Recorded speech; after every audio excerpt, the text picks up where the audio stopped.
Hello everyone and welcome. My name is Cody and today I'm going to be telling you everything you need to know about 5-color elementals in Modern. But before we get into it, I would like to give you all the call to actions. Don't forget to like this video, subscribe to the channel, and the big one, follow me on Twitch at twitch.tv/thecodyhope.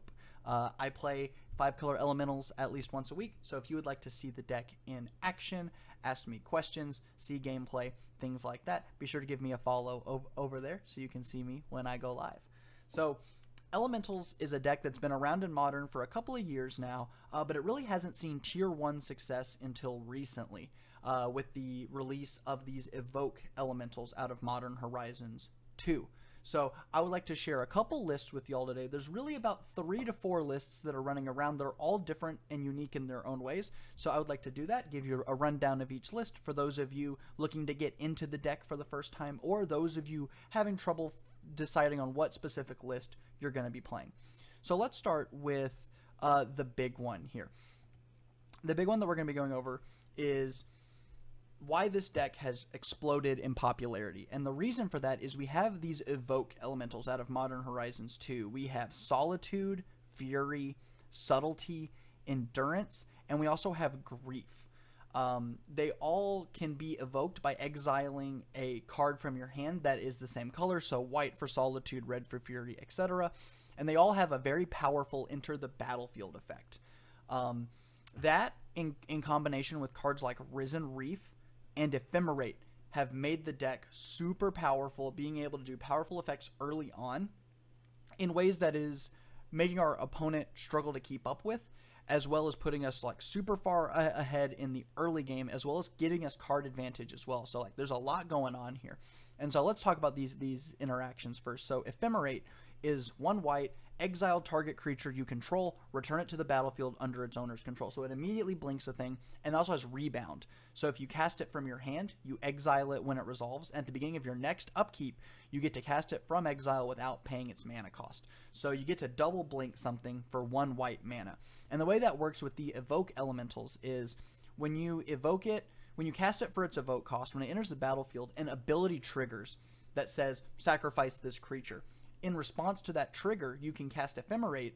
The card leaves the battlefield, re-enters play, the enter the battlefield effect triggers, and then when the evoke triggered ability goes to resolve, the original Solitude is no longer on the battlefield. This is a different Solitude, so you don't actually have to evoke it. So you can play a Solitude on turn 1, Ephemerate it, and now you have a 3/2 with lifelink in play. So that's kind of been the big thing with this deck. And when you pair that up with Risen Reef is the most powerful card in the deck, and in my opinion, it's one of the best tribal payoffs that exists in Modern right now. So Risen Reef is 1 green, blue for a 1/1 elemental, and its ability is when it or another elemental enters the battlefield, look at the top card of your library. If it's a land, you may put it onto the battlefield tapped. If you don't, put the card into your hand. So what that it essentially means draw a card, right? Draw a card if you have when you play an elemental. And if it's a land, you get to put it directly into play tapped. Sometimes you don't want to do that because you're also running Omnath, Locus of Creation, but we'll get to that here in a little bit. So normally these Evoke Elementals are supposed to be 2-for-1s, right? I exile a white card to play Solitude, to exile an opponent's creature. I've spent 2 resources to get 1 resource from my opponent. But with Risen Reef, it's now just a 1-for-1 because you've used 2 cards, you've drawn a card, and then you've removed your opponent's creature. So you're really able to get value out of that. And when you combine it with Ephemerate, if you're able to get all 3 out, you're probably winning the game because you're able to draw all these cards, interact with your opponent, and put a creature into play. And it's just really hard for a lot of decks to deal with that. So this is kind of the stock version of this list. It says 5-color elementals, but the only black card is Fulminator Mage out of the sideboard, and we're not casting it for black. So really this is a 4-color elementals list. So let's run through these cards now. We'll start with the biggest ones, right? We've already talked about Risen Reef. It just is such a powerhouse card in the deck. Every elemental draws you cards or puts lands into play. Just really fantastic stuff. We're running most of the Evoke Elementals. We're running a playset of Solitude. We're able to hit Murktide Regents. We're able to hit Death Shadows. Doesn't matter how big the creature is, we're going to exile it. Now, they do gain life equal to its power, but that's not too much of a downside considering you're exiling their win conditions with it. We're running 3 copies of Fury. When Fury enters the battlefield, it deals 4 damage divided as you choose among any number of target creatures and or planeswalkers. This is really strong because you're able to hit down like a Teferi Time Raveler, who is down ticked and is at 1 loyalty, and then you're able to get some ancillary creatures, hit planeswalkers. It's also good against the Prowess decks. They go turn 1 Soulscar Mage, turn 2 Sprite Dragon, or they play, more creatures. You're able to kill them with Fury, which is just so powerful to kind of turn a 2 for 1 into a 2 for 3, or a 1 for 3 if you have Risen Reef out. And then with Ephemerate, you're able to kill pretty much anything in the format. If you cast Fury plus Ephemerate, you're able to hit a fully maxed out Murktide Regent. You're able to hit things like Scourge of the Skyclaves and Death Shadow 8 times out of 10, depending on how late in the game you've gotten. So you're running a lot of really strong removal, and both of these cards function as pretty good beaters as well. Fury is a 3/3 with Double Strike. That ends the game very quickly if you're able to get this in play and have it stick. It does die to Lightning Bolt, but when it doesn't, you're really going to be able to close out a game pretty quickly. And then Solitude is just a 3/2 with Lifelink. And it has Flash as well, so you're able to kind of flash this in, interact with your opponent, and then you're attacking for 3 and gaining 3 life. And that's really going to help you get far ahead. We're also running 2 copies of Subtlety. We're also having an extra copy over here in the sideboard. Subtlety is 2 blue for a 3/3, has that same evoke ability with a blue card. Flash and Flying. When it enters the battlefield, choose a creature spell or planeswalker spell. Its owner puts it on the top or bottom. So it kind of does an Aether Gust, but it only hits creature spells or planeswalker spells. Once they're on the battlefield, can't do anything about it. But this is great against things like Amulet Titan. They go to cast their Titan, you make them put it back on top, and sometimes that tempo swing is enough for you to get ahead. You're also able to hit Planeswalker, so Tron becomes much less of an issue when you're able to put that Karn or that Ugin back on top of their deck. And again, just getting that big tempo advantage here, making your opponent spend a bunch of resources just to tell them too bad. And then we're running 1 copy of Endurance with 3 copies in the sideboard. Endurance is 1 green for a Flash Reach Elemental that is a 3/4. And when it enters the battlefield, 1 player puts all the cards from their graveyard either on the top or bottom of their library in a random order. This has a lot of utility use, and you're seeing 1 copy in the main deck because there's a lot of decks playing around in the graveyard right now. They're not necessarily graveyard decks in the same way that like Dredge would be, but they really are playing around in the graveyard. Things like Dragon Rage Chandler, Tarmogoyf, and even against things like Mill, you're able to target yourself with Endurance's ability. So there's a lot of utility use for Endurance. That's all we have 1 of in the main deck. Similarly, we have 1 Foundation Breaker. This one has Evoke as well, but you actually have to pay mana for this. It's 1 and a green for the Evoke cost, and otherwise it's a 4 mana 2/2 elemental that when it enters the battlefield, you can destroy an artifact or an enchantment. There's lots of artifact and enchantment decks running around here as well. We have things like Urza's Saga that's popping up in a ton of decks. You have like the Hardened Scales decks. You have Hammer Time, which is a huge force in the metagame as of the recording of this video. So having the 1 of Foundation Breaker is really great. And you may be asking, well, you only have 1 copy of these. You're not really going to draw them when you want. So why even bother? And the answer is we're running a playset of Flamekin Harbinger. 1 red for a 1/1 Elemental Shaman. When it enters the battlefield, you search your library for an elemental card, shuffle your deck, and put that card on top of it. So it's an Imperial Seal. It's a Vampiric Tutor for elementals. You're able to get all of these 1-ofs and pretty much any card in your deck that isn't Ephemerate on top, and that's super powerful because you're able to find these 1-ofs in a bit of a toolboxy fashion, and you're able to get the cards that you want. They just played their Murktide Regent, go tutor up a Solitude and kill it. They just got their they have a bunch of creatures in play, go grab your Fury. You're worried they're about to go off, get your Subtlety, get your Endurance, or you can just get your Risen Reef. If like they've just played a board wipe, go find Risen Reef and then start to rebuild your battlefield. So Flamekin Harbinger is such a huge part of the deck, and I'm just such a big fan of it. And then we have some of these other cards. We have Unsettled Mariner, 1 and a blue for a 2/2 Shapeshifter. So it is technically an elemental. When you or a permanent you control becomes the target of a spell or ability, counter it unless its controller pays 1. So this is really great early. So turn 1, you maybe play your Harbinger. Turn 2, you play the Mariner. And it makes it where their lightning bolts cost extra mana to bolt down your things. If they want to Thought Seize you, they got to pay an extra mana for it.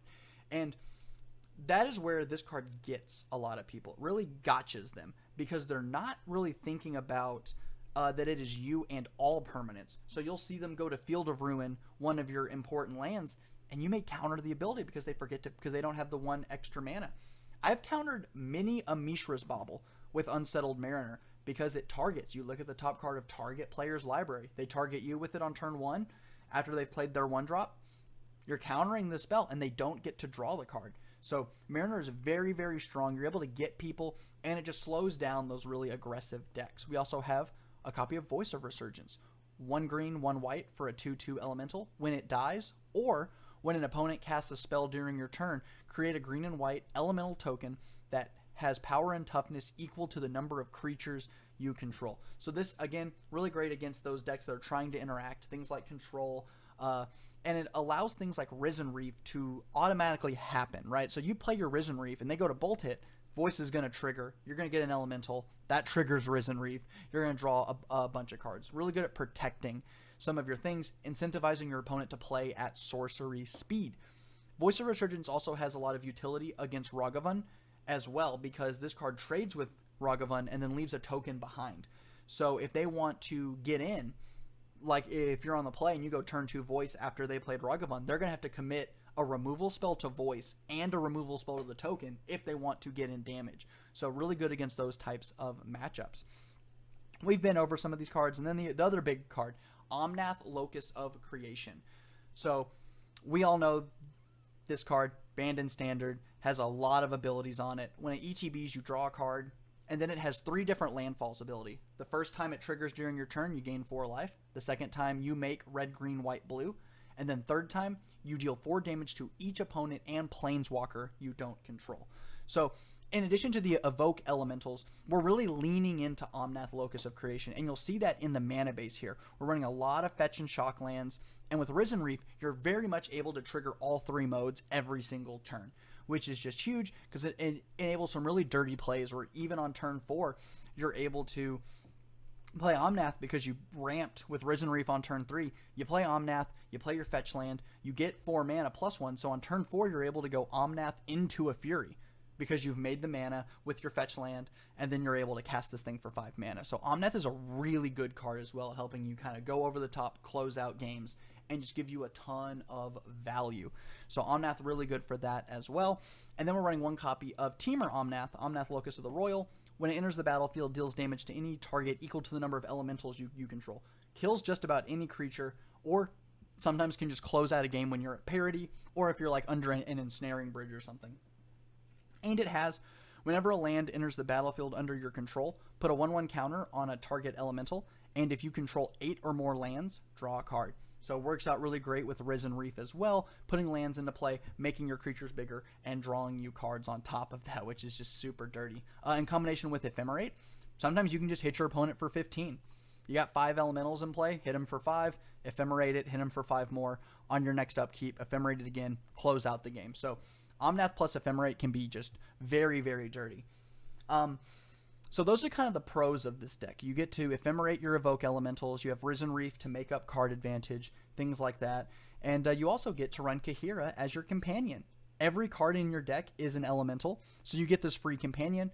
And it's great because it's green and white hybrid. So it pitches to Solitude. It pitches to Endurance when you need that to happen. Otherwise, it's a 3/2 with Vigilance that is a Lord for all of your elementals and gives them Vigilance as well. Sometimes you're going to do that when the game goes into the late game. You just grab Kahira, you play Kahira, you're really able to start attacking with your dinky 1/1s and 2/2s sometimes.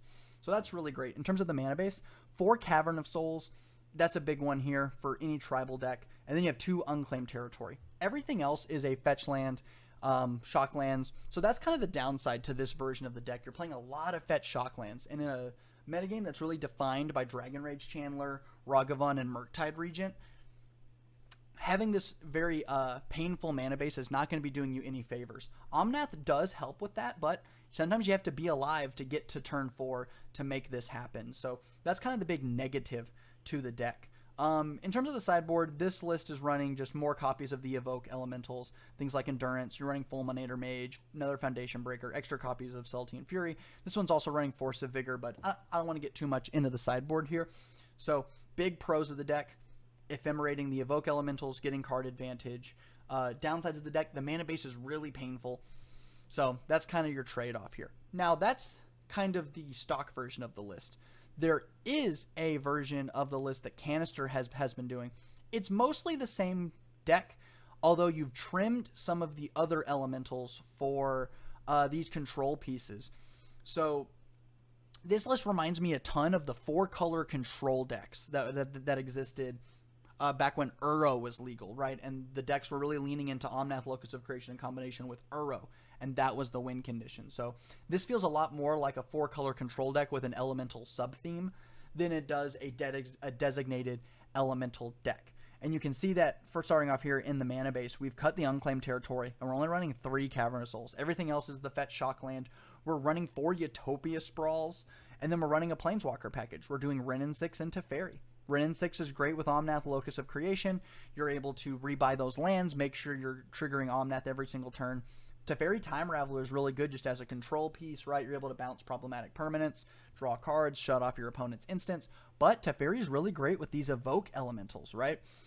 You are still running the Ephemerate package, so you can play Fury, Ephemerate Fury, use Teferi to bounce the Fury back to your hand, and you're able to trigger these things multiple times a turn. And you can see that we're maxing out 4 Solitude, 4 Fury, 2 Endurance, and then we still have the Harbingers that we use to tutor up Risen Wreath and Omnath, and that's kind of it. Then we have some removal in the form of Prismatic Ending and Lightning Bolt. So that's kind of the big difference, is this is much more of a control deck, and we've been seeing this version of the deck really kind of take off, and this is the version that's seeing a lot of competitive success, is this kind of control variant of it. It's a little bit different here than the list we just went over. No Mariners, no Voices, things like that. So if I'm comparing and contrasting the two decks, if you're an old 4-color control person, you really like that slower style of gameplay, this list by Canister is probably the list that you want to be playing. If you really like to lean into the tribal synergies, this list, this standard list is kind of the one to go with. But let's say you're a true purist, you're a true elemental purist, and you say, I don't want to run Ephemerate, I want to go back to the old days of playing Aether Vial. Is there anything for me here? And the answer is yes, there is. There is a version of the deck that is running Aether Vial, and the big draw to this list, I'll be honest with you, I like the Ephemerate versions more, but the big draw of this list is that the mana base is super clean. You're always going to have all 5 colors because you are running 20 lands that tap for 5 colors. It's not a joke. 4 Ancient Ziggurat, 4 Cavern of Souls, 4 Reflecting Pool, 4 Unclaimed Territory, and the Elemental Land Primal Beyond that you're also playing at 4. When it comes into play, you reveal an elemental, otherwise it enters the battlefield tapped. And then it taps for 1 mana of any color to play elementals or activate the abilities of elementals. So really great here. You have 20 gold lands. So you're just essentially saying the word elemental every time you play a land, and you're going to be able to cast everything for free here. This is very similar to the old version of the deck before these Evoke elementals came out, and you can kind of see that in the deck list here. It's very similar to the old lists, except they just added in 4 Fury, and then they have things like Endurance and Solitude over in the sideboard. Still running 4 copies of Aether Vial.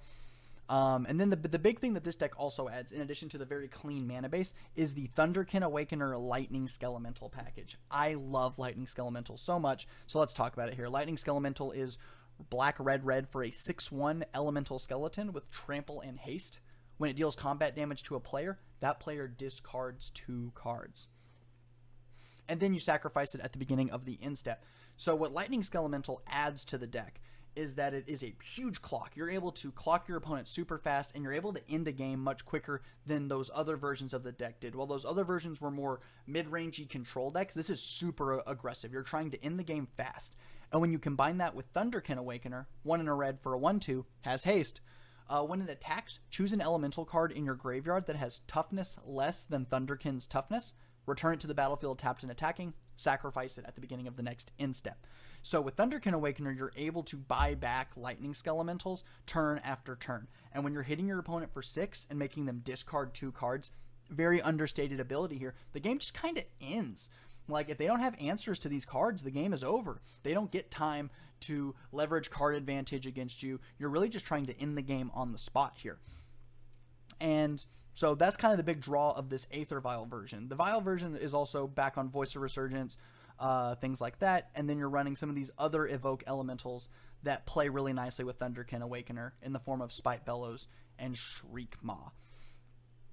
And again, you get to run Kahira as your companion. So for those of you that were holdouts of Aether Vial, this is the list for you.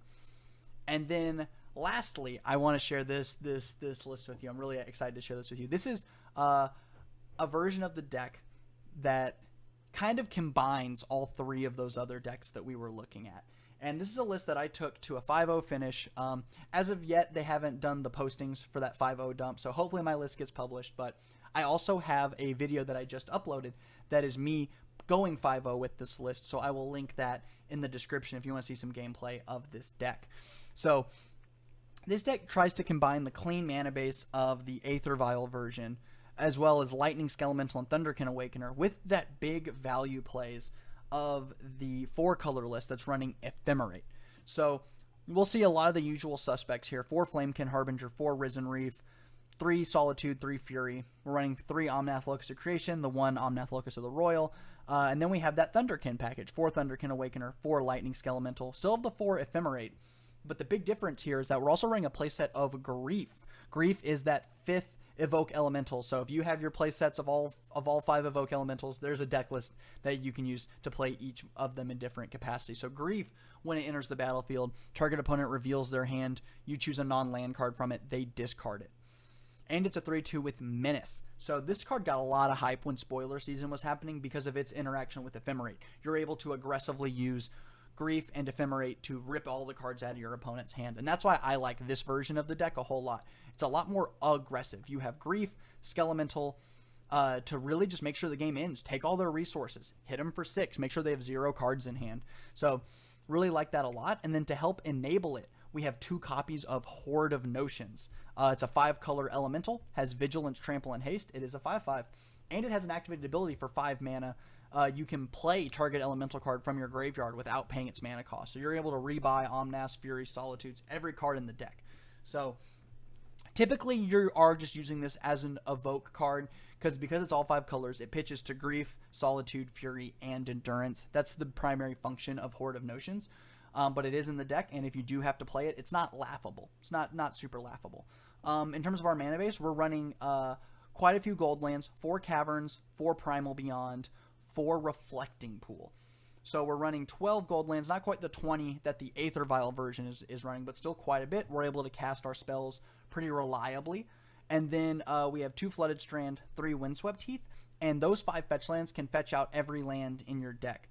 This one's running Triomes. This is the only version of the list that we see really running Triomes. We have a Savvy Triome, a Regarian Triome, and an Inditha Triome. We also have a Plains, a Sacred Foundry, and a Breeding Pool. So this mana base is really clean as well, but still being able to enable Omnath Locus of Creation. While we saw that the Aether Vial version runs no copies of Omnath, this one runs 3, not quite doing 4 because you're not running upwards of 10 fetch lands. You're only running 5. So this list is really cool. And again, I have gameplay of this list that I will link below where you can see me do it is a VOD from my stream. So hopefully that'll help you get some opinions on that list. So those are pretty much the 3 versions of the deck. You kind of have this stock list that's really leaning into Ephemerate. You have a bit more of a control version of the deck with Teferi and Renin 6. You still have some stragglers with the Aether Vial version that looks very similar to decks of old. And then you have the 5-color Ephemerate version that is playing with Grief and Lightning Skelemental. Now, lastly, I think the big question is which of these decks do I think is the best for you to pick up? Which version of the deck do I think is the best for you to play? I think this list right here is probably the best starting point if you're wanting to buy into the deck. A lot of these cards are staples of all 3 versions, right? We see Harbinger, Reef, Omnath, the Evoke Elementals in 3 of the 4 versions. And even then, a lot of those cards do see play over here in the Aether Vial list as well. And then if you're picking up your Caverns, your Unclaimed Territories, it allows you to go into the 5-color version that I've been playing pretty easily as well. So you're not buying a bunch of stuff that only goes in one version of the deck. Like the control version is you got to pay all this money for Renin 6. And if you find out, I would rather play Lightning Skelemental, then that's kind of too bad. You bought the Renin 6 for pretty much no reason. If you have the version that has Aether Vial, you can still play it. I wouldn't really recommend it. I really think Ephemerate is the way to go. I think you need to be playing a version of the Ephemerate list, whether that's the 4-color version here or the 5-color version here. I really think that Ephemerate plus a bunch of elementals is kind of the way to go. But I should not discount the Aether vial version, and I shouldn't discount the control version that Canister built as well. So that's our video for today. I really hope this helped you kind of get more of a precursor to what Elementals is doing in Modern right now, why you should play the deck, and then the different builds of the deck that you can be playing. They're all very similar. A lot of core cards are the same, but they each have their own unique flavor and function within the Modern metagame. If you have any questions about this deck, you can leave them in the comments below, or you can find me on Twitch. Once again, that is twitch.tv/thecodyhope. I will be streaming Elementals at least once a week. You can pop in, ask me questions about the deck list, see gameplay, and just have an overall super fun time. And as always, don't forget to like this video, subscribe to the channel. Thank you so much, and I hope everybody has a wonderful rest of their day. Thank you.